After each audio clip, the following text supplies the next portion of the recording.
마태복음 11장 세례 요한과 메시아 예수. 예수께 대한 세례 요한의 질문. 자, 이제 가거라. 가서 내가 가르친 천국 복음을 사람들에게 전하여라. 내가 지금껏 당부한 말들을 가슴에 꼭 새기고. 12 제자에게 당부하고 교훈하기를 모두 마치신 예수님. 마침내 전도 사역을 위해 제자들을 떠내보내셨다. 그런 뒤 예수님은 부군이 여러 마을로 가서 가르치고 전도하시려고 따로 길을 떠나셨다. 그 무렵 세례 요한은 감옥에 갇힌 상태였다. 갈릴리 지역의 분봉왕인 헤롯 안디바가 자기 이복 동생인 헤롯 빌립의 아내 헤로디아를 불법적으로 취했을 때 세례 요한이 이를 꾸짖다가 체포되어 감옥에 갇힌 것이다. 감옥에 갇힌 세례 요한, 그는 자기 제자들을 통해 예수 그리스도께서 하신 일들을 모두 전해 듣고 있었다. 하루는 세례 요한이 자기 제자들을 예수께 보내어 질문한다. 당시 세례 요한은 투옥된 상태이지만 헤롯 안디바는 세례 요한의 명성 때문에 그를 엄하게 다루지 못하고 외부와의 연락을 차단시키지 않았던 것이다. 선생님, 우리 스승께서 선생님께 대해 묻기를 우리가 그토록 기다려온 분이 바로 선생님입니까? 아니면 우리가 다른 분을 더 기다려야 합니까? 하였습니다. 세례 요한은 왜 제자들을 보내 이런 질문을 하게 했을까? 예수님에 대한 의문 때문이다. 그가 정녕 메시아일까? 요단강에서 강렬하게 체험했던 그 순간은 단순히 충동적 감정에 불과했던 것일까? 세례 요한에게서는 메시아로서의 예수에 대한 확신이 점점 사라지고 있었다. 세례 요한 자신은 심판과 정죄를 외쳤고 뒤에 오시는 메시아 그분도 심판과 정죄를 외칠 것이라 기대했다. 그러나 듣자 하니 예수는 자비와 사랑을 전했다. 심판을 외치면서 불의를 보며 참지 못하는 세례 요한에게 예수의 팔복 가르침은 너무나 소극적인 가르침으로 보였다. 이처럼 메시아로서 예수의 가르침과 삶은 유대인들이 기대하던 메시아 상과는 많이 달랐기에 세례 요한 역시 혼란을 겪을 수도 있었다. 세례 요한 선생님께서 내게 대하여 그렇게 물었단 말이오? 그렇다면 당신이 선생에게로 돌아가 내가 지금껏 행한 일들을 당신들이 본 그대로 알리도록 하시오. 당신들도 똑똑히 보았지 않소?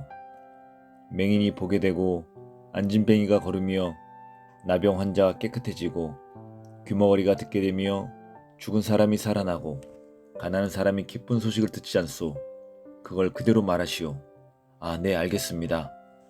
저희 스승님께 그리 전하도록 하겠습니다.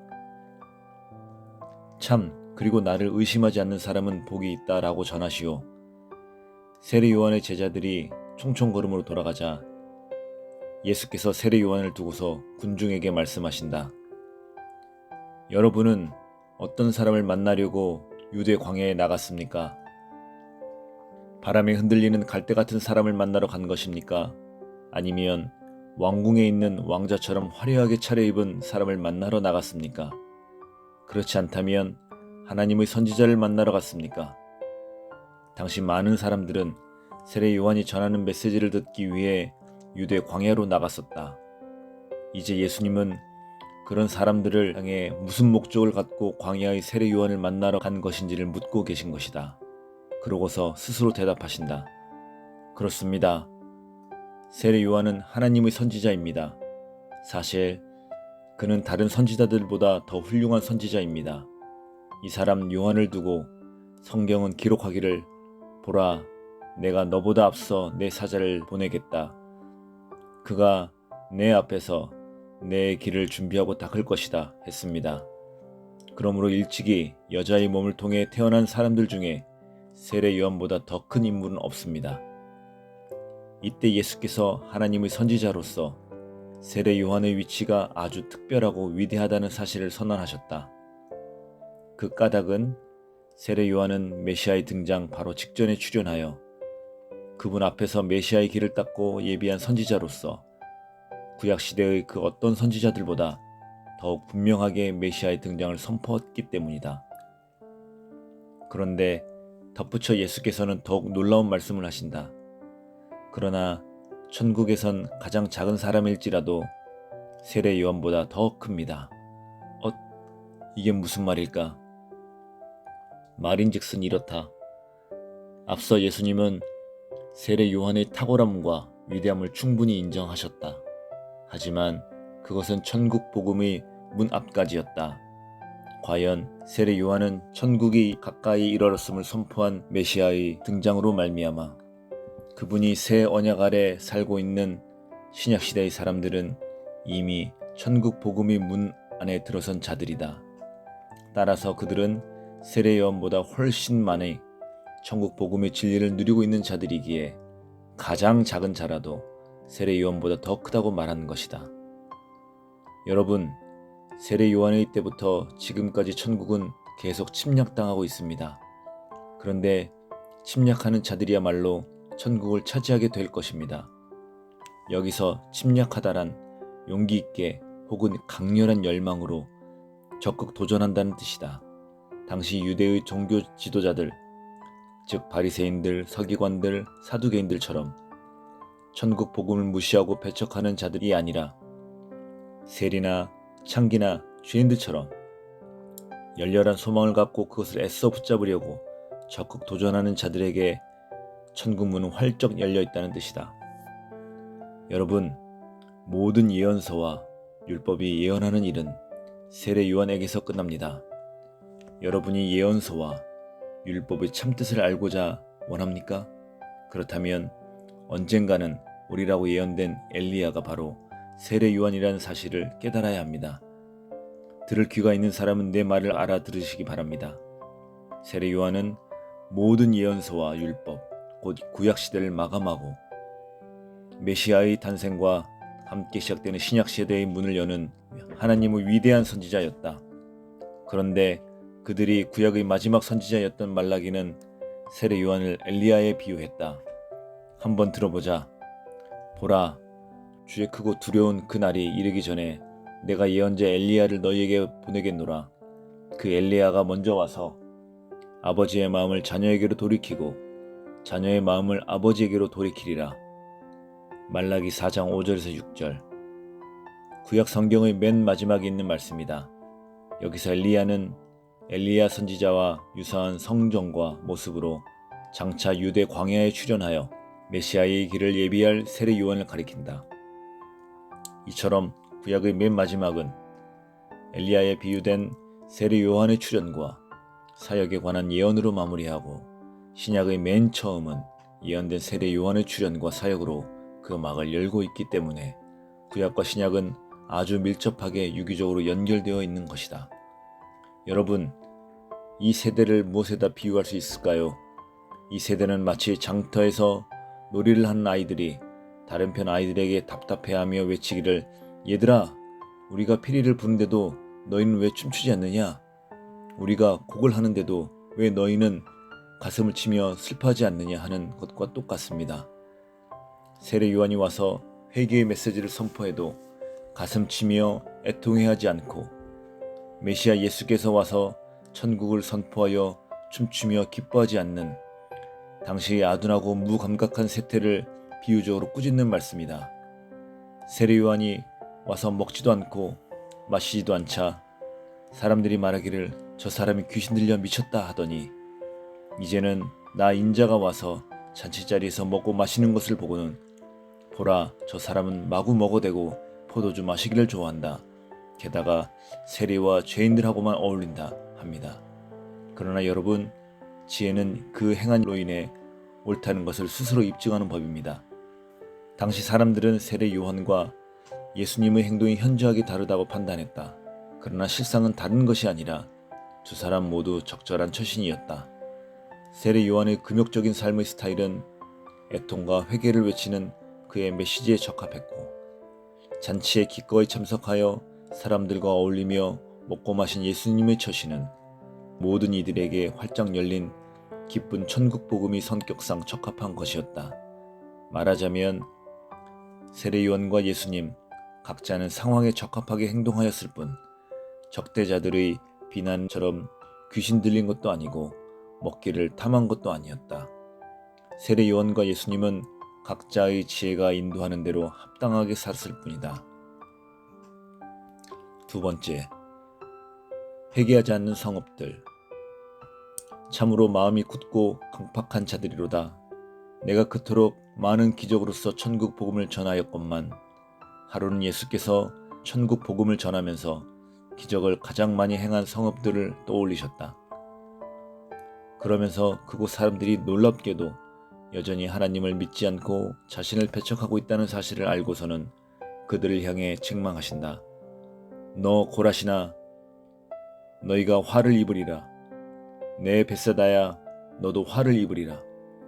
내가 너희에게 베푼 기적들을 일찍이 두로와 시돈에서 행하였더라면 그곳 사람들은 벌써 굵은 베옷을 입고 죄를 뒤집어 쓴 채 회개하였으리라.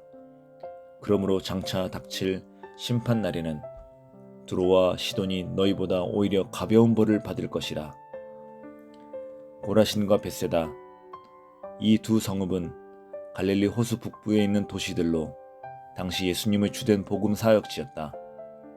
두로와 시돈, 이 두 성읍은 구약시대의 우상숭배로 유명한 대표적인 이방 도시들이었다.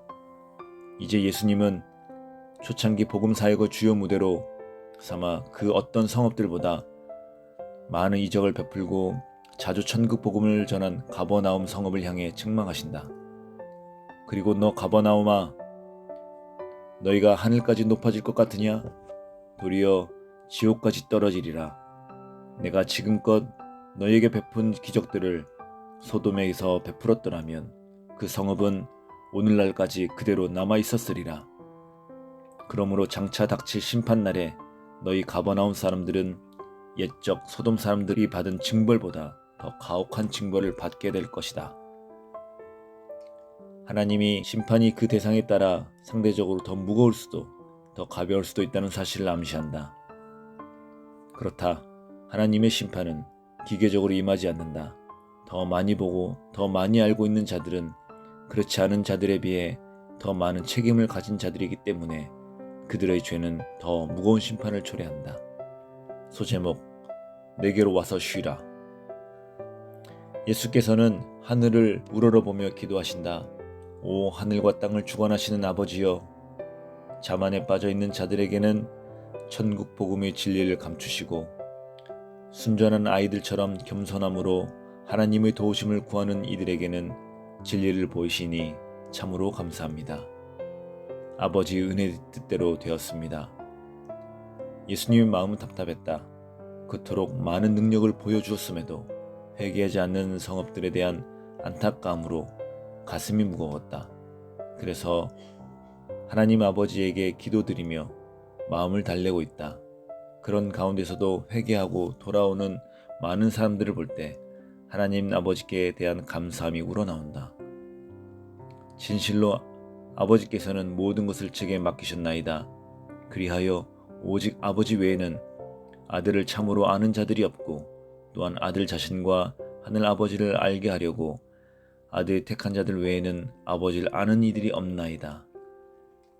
하나님은 스스로의 깊으신 뜻으로 천국 복음의 진리를 이런 식으로 다루셨다.